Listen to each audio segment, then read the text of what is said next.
Être crucifié avec le Christ est un choix.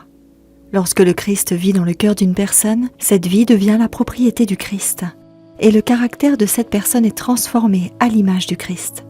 Être crucifié avec lui signifie lui abandonner ce qu'il nous dit de lui abandonner, y compris nos ressources matérielles, notre temps, notre corps, notre influence ou nos capacités.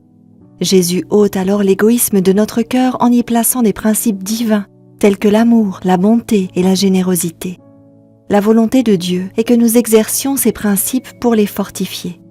Dieu a organisé le système de bienfaisance pour que l'homme puisse devenir comme son Créateur, charitable et sans égoïsme, et afin qu'il ait un jour part à la récompense éternelle et glorieuse. Cette citation contient des points importants. Tout d'abord, bien que la transformation de notre caractère soit l'œuvre du Saint-Esprit dans notre cœur, nos bons traits de caractère se fortifient par notre obéissance constante aux directives divines. Imaginez que vous soyez assis à une table chargée de nourriture et que vous vous rendiez compte que certains plats très attrayants ne sont pas en accord avec les principes favorables à une bonne santé. Choisir de glorifier Dieu dans votre corps et suivre ses directives réaffirme votre allégeance envers lui et affaiblit votre égoïsme.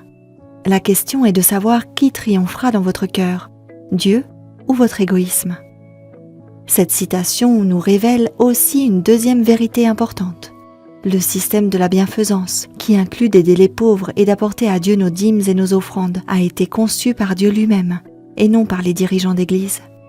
Troisièmement, ce système de bienfaisance a été conçu pour nous rendre généreux et sans égoïsme comme Dieu lui-même. Quatrièmement, en développant en nous-mêmes l'image du Christ, nous pouvons partager avec lui le privilège de vivre avec les anges pendant toute l'éternité.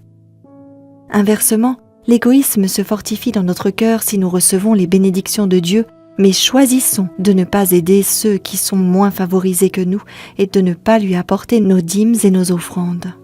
Si nous sommes fidèlement en bénédiction à la cause de Dieu et à notre prochain en leur consacrant les ressources matérielles qu'il nous a confiées, ceci affaiblit notre égoïsme et ennoblit notre caractère. Tandis que nous nous préparons à vivre éternellement avec les anges, mettons nos désirs égoïstes à la dernière place et Dieu à la première.